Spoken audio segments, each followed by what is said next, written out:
Hey guys, Adam here with AmericanTrucks.com, and today we're taking a closer look at, listening to, and installing the Borla Stinger S-Type dual rear exit catback exhaust for the 11 to 14 3.5 liter EcoBoost F-150. You should be checking this out, not if you're looking for the most aggressive exhaust in the world, but more so one that has a super aggressive exit styling, switching it up from your factory dump that comes out the passenger side behind the rear tire to something that has dual exhausts coming out of the rear end, one on each side, with 4-inch polished stainless steel tips. On the other hand, you should be looking for the best upgrade as far as quality of materials, going from your factory exhaust to 304 stainless steel. Now, as you just heard from our sound clips, I'm gonna give this one 2 out of 5 on our loudness meter for the sound. It's not a huge difference from stock. It is a little bit deeper, maybe a little bit louder, but really all that much hasn't changed. It does have a slightly different muffler going from the factory one to the Borla Stinger S-Type, which is typically known to be the middle of the road option from Borla. But I will say on our 3.5, it's not gonna be super aggressive and it's not gonna be super loud in volume.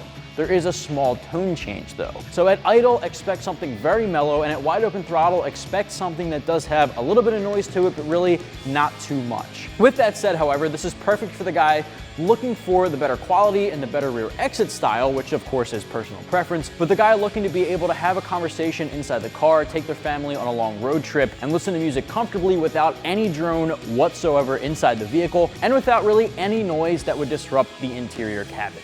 That's gonna be the perfect fit for you if you're looking for that kind of exhaust. I will say the dual rear exit is a really big focal point for this particular option. If you're looking for sound, if you're looking for a loud volume, if you're looking for a deep aggressive tone, there's a ton of other options in the category. This one isn't gonna be the one for you. Look at this particular one if you like the dual rear exit and you're not looking for a big change in sound, but more so quality and appearance. Now, 3-inch inlet, 2¼ inch outlet for the diameter of the piping, mandrel bent tubing all around, with 304 stainless steel, highest quality materials on the market, which is what we expect from Borla. They're one of the more premium brands in the category. 4-inch polished 304 stainless 4-inch tips, slash cut, looks really good, blends in really well with the chrome accents we have on this truck. Now, if you're not really into the chrome, there are black tip options in the category. If you're looking to go a more stealthy route, that of course is personal preference as well.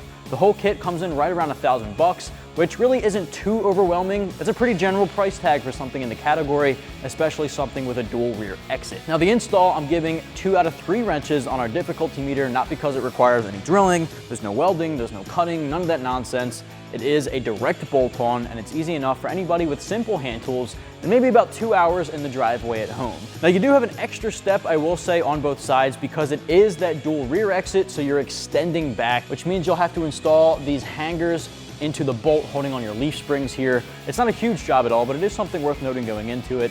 I'm gonna take you guys through every step of the process, so let's get started. Tools used in this install include an impact gun, a ratchet, extension, 13, 15, and 18 millimeter deep sockets, 21 millimeter ratcheting wrench, and a mallet. Now the first step here for the uninstall is to grab a 13 millimeter swivel socket. I find to be the easiest solution. If you do have a short socket, a 13 millimeter short socket, that will also do the trick. I think this just makes life a little bit easier. So what we're gonna do is remove the 2 13 millimeter bolts holding on this factory flange right behind our resonator. Now, once we have those 2 removed, we'll basically remove one other bracket holding an isolator to the frame, and from there we'll be able to pop everything out with our hanger removal tool. So step number 1, let's get these 2 bolts out.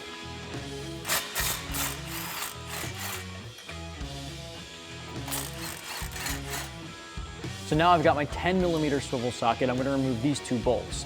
You wanna keep in mind that this is gonna start to lose some of its weight, so you wanna have a hand on it so it doesn't drop down on top of you, but there are still a lot of points of connection.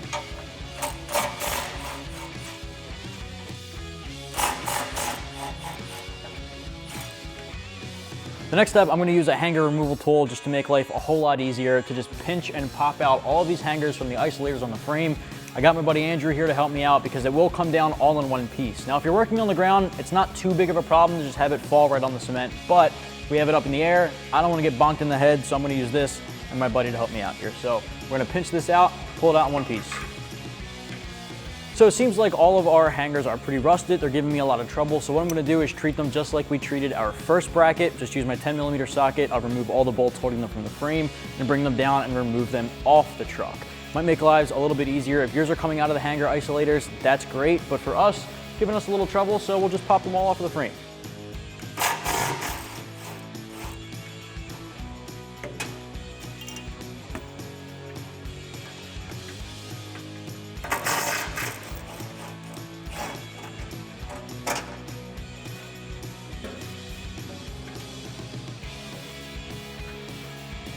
Now we finally got our factory exhaust off of our 2011 3.5 F-150 on the ground here next to our Borla Stinger S-Type. A lot of very clear differences between the two and some similarities, so I wanted to take you through just a couple of those things starting from the front, working our way back.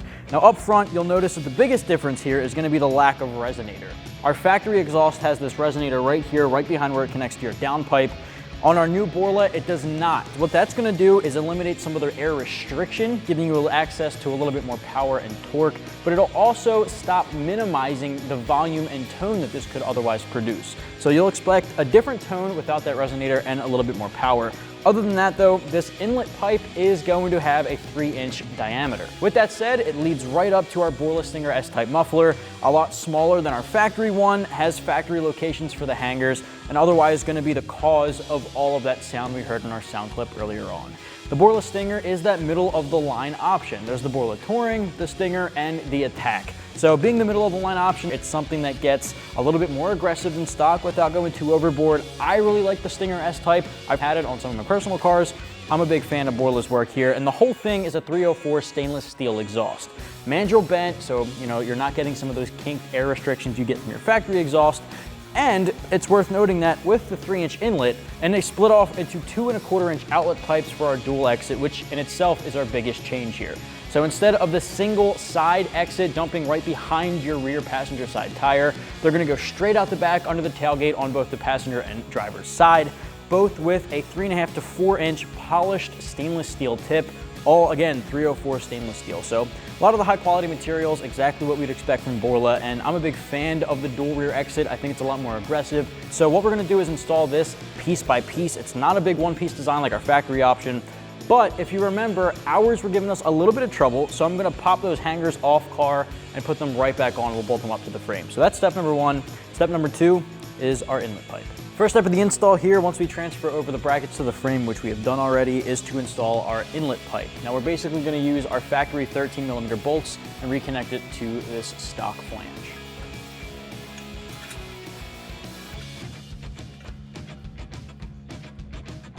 Now when you tighten these down, you wanna make sure you're tightening one side at a time. Just do a little bit and then a little bit, back and forth. You don't want one side to be lopsided. You wanna do them both evenly. So grab your 13 socket, in my case I'm gonna use the swivel again, and tighten these down. All right, so a little bit on that side, a little bit on this side. Just wanna make sure it's getting nice and even. Next step is our adapter pipe. Now this is gonna go right into our factory hanger that we reinstalled onto our frame here. So slide the hanger in first, prop this up. You wanna make sure you have a clamp on one end here. Once you have this in, keep clamping it down, shuffle it all the way back. Once it's seated all the way back, rotate this up, grab a 15mm deep socket and tighten that down.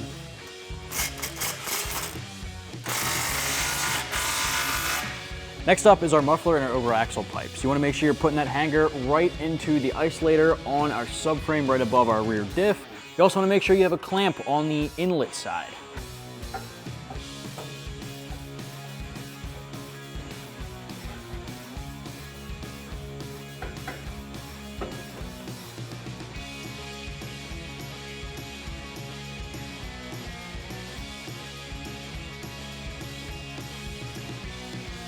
All right, once you have the muffler hung up, make sure you have a clamp on the inlet side. Let's connect it to our pipe.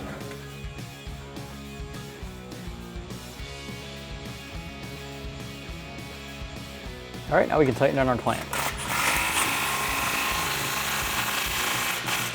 The next step is going to be to install our 2¼ inch pipe that's going to extend over to our driver's side. Make sure you have the 2¼ inch clamp on the inlet side. We're going to just pop this on. You don't need it to go all the way up. What we're gonna do also is grab a 15 socket and just get this clamp nice and snug while still leaving enough room to adjust it and to adapt to our tailpipe. So first let's grab our socket. We'll get this nice and snug.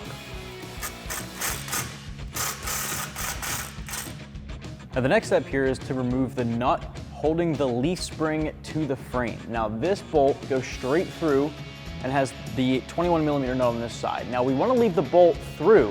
We're going to take this nut out and we're going to install a bracket. Now that bracket we're installing is going to house a isolator, which is going to connect to the hanger on our exhaust tailpipe.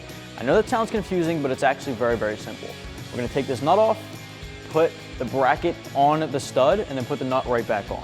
Really simple stuff. Grab a 21mm wrench and an 18 socket, and we're gonna take the nut off. Remember, leave the bolt through, just take that nut off.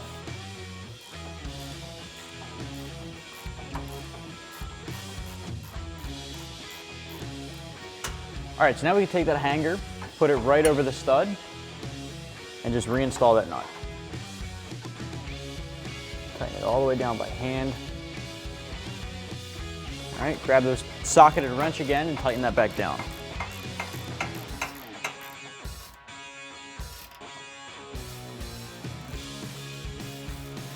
Now we can torque the bolt down once it's under load, but once you get it nice and tight, we can install the isolator over that hanger. All right, so here's that isolator. We're gonna slide that right over the end. Now it might make your life a little easier if you hit the inside of that isolator with some PB Blaster or WD-40. Slides right on just like it did for me. Now repeat this for the other side. All right, there's really only 2 steps left. We're gonna install our driver's side tailpipe, and then we're gonna install our passenger side. Just make sure you're installing a clamp before you go any further. I'm gonna slide that over that pipe there, set it into place on the over axle pipe, and then we'll reattach the hanger to the isolator.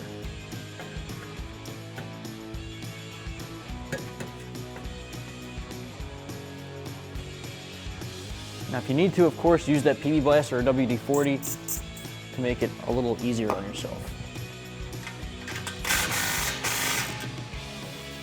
All right, once you have the isolator and hanger installed on your passenger side, just repeat that with the tailpipe.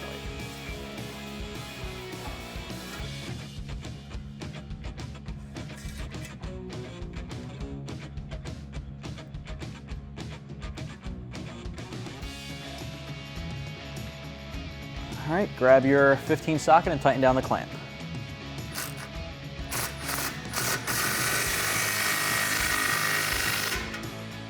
That's gonna wrap up my review, install, and sound clip for the Borla Stinger S-Type dual rear exit catback exhaust for 11 to 14 3.5 F-150s.